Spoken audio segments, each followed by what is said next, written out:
are we doing? Welcome to my YouTube channel. I want to seize this opportunity to thank all my viewers, all my subscribers, my non-subscribers. Thank you so much for your support. I am so grateful. Thank you. So today I've come with another interesting topic, as I have gotten a lot of requests from you on how to go about migrating with your family. What are the requirements? What do you need to know? Is there any particular time that your family can come over? Okay, what are the challenges that might be there if I come with my family at the same time? All right, so I'm gonna answer these questions today. All right, so once you have passed your interview, okay, your employer will issue a document called the certificate of sponsorship to you. This certificate of sponsorship is what you're going to use to apply for your visa.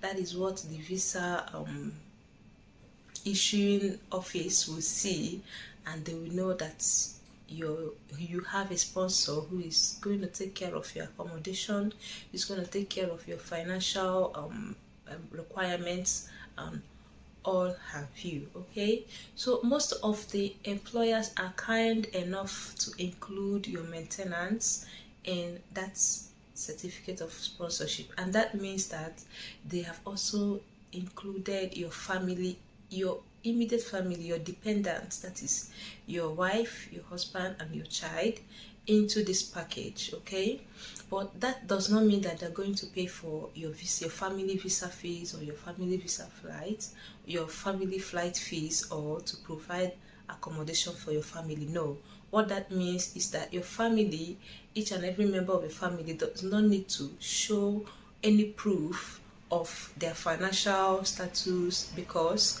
each and every one of family, had it been you don't have the certificate of sponsorship while migrating, we need to show that they have a certain amount of money in the account that they will use to start life, that they will use to support themselves when they migrate.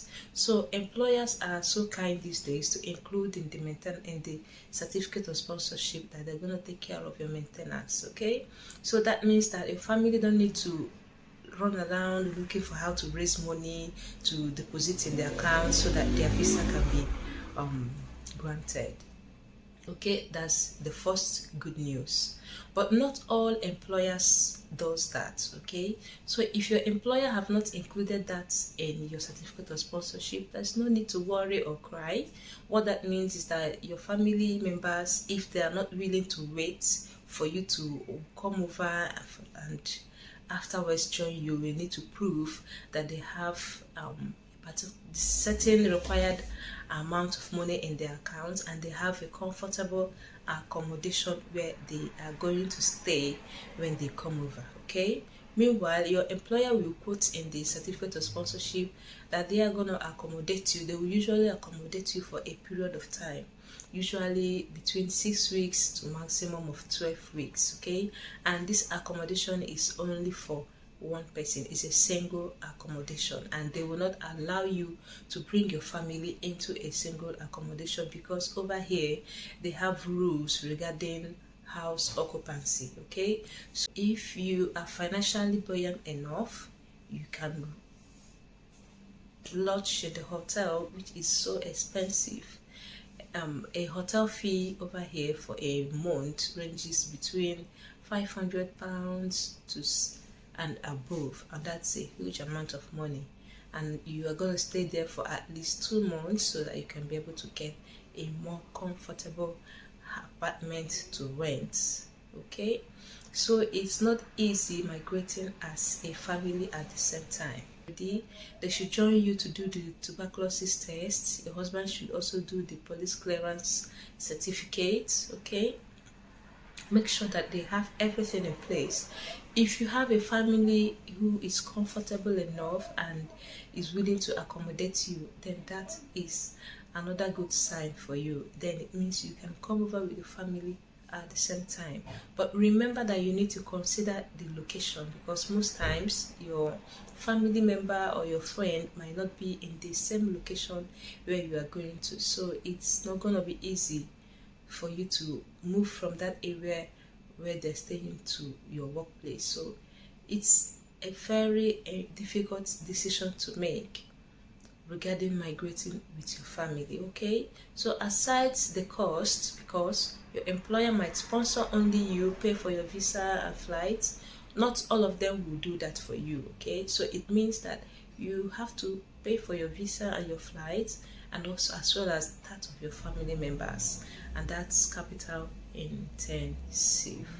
Okay, so my advice is that if it's possible, if it's possible for you to come alone, okay, come with your employer, stay in that accommodation they've provided for you, stay there for at least that duration, during which you now sort out your own comfortable accommodation. And the accommodation you're gonna get, if you've got a family from 3 and upwards, is usually an empty house. Okay, there's no chair, there are no beds, no mattress, nothing. You are the one to equip your house. Okay, and these things are not easy, being that you're going to be preparing for your exams, you are going to be working, because some employers deploys you into the world immediately, while others wait for you to pass your OSCE exams before you start to work.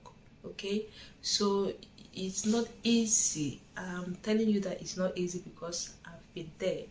I came with my family because we had a helper who accommodated us. So it was not easy. It's an inconvenience on the part of the person whom we are going to be staying with. We are going to inconvenience him during our period of stay. So I will advise each and every one of us that have a family to think very well and plan towards migrating with your family. If you want to come as a family, you can start saving your money, start working hard, so as to see if that's going to be achievable for you. It is possible. With God, all things are possible that you can come with your family. But to make things easier for you, I will advise you to come alone. Okay, come with your employer and stay in that accommodation. Remember that your goal immediately you arrive is to pass your OSCE and get your PIN. That is what will make your employer happy.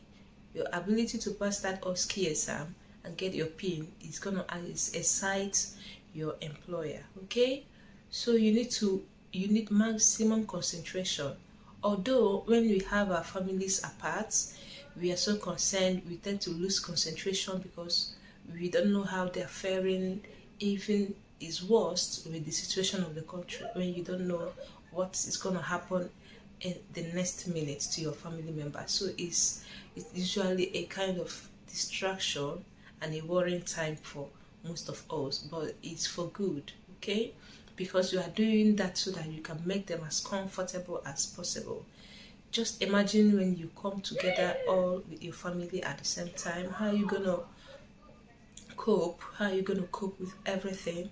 You're gonna cope with work, it's a new environment that you found yourself. So you need to find out how the system works, find out the job availability for your spouse, find out the nearby schools for your kids. Okay, if you are a single mom, then it's gonna be difficult for you to leave your child behind. You can leave your child with your family members. Okay, but if you don't have any family member who is going to look after your child, then you need to make provisions on how to look after your child. Okay, if you plan bringing your child over here, then you need to have someone who have given you his or her word that they're going to look after your child for you. And that's so difficult because everyone is busy here, everyone is engaged here. Okay, so if you're a single mom and you are planning to relocate here, then you need to make arrangements on whom you are going to bring that will look after your kids for you if you have children. Because over here, children are so important and they are not mishandled. If you mishandle your child will be taken away from you. Okay, so children are not left out at any time at home alone. And adults need to be with them, or you can take them to childcare. which is so expensive for a beginner, someone who has just arrived into a new country. Okay, so I will advise you, if you have a family and you know you are not financially buoyant enough to come as a family, then one person should come first, and then in a period of 2-3 months, when you must have relaxed, gotten a comfortable accommodation, furnished the house, because you need to buy mattress where your family will lay their heads. It's just like starting life from the beginning. You're starting afresh, so it's not easy. It is not easy, and also coming alone is difficult because you're going to be the one doing everything yourself. Some people will come with their husbands and leave their children behind with their mom or family members, so that while they prepare for their exams and get ready for their work and all of those, the husband goes about looking for accommodation, sourcing out the house items they need, and also can start work immediately. But it's not as easy as we think. Okay, if that is the way you want to do it, then also the hospital, your employer might not allow your husband to stay in the same accommodation, but it's good to always let them know what you want to do. If you want to come over with your husband, then you need to let them know and see if it is allowed, if they're going to allow you to come with your husband, to migrate from your comfort zone to where you're going to start life from the beginning. So it's something you have to decide very well, okay, and plan yourselves. Trust me, is a good thing. Okay, if you have a large family size, then it's good that one person comes first and gets everything ready for the family to join later. Okay, I hope this encourages you. I hope this helps you. I hope this makes your decision making easier for you. Thank you so much for your love and your patience. Thank you for your support. I'm so grateful, and I'll be back next time with another interesting topic. Bye. Please do not forget to like and subscribe, and if you have any question, you can leave it at the comment section. Okay, thank you so much. Bye.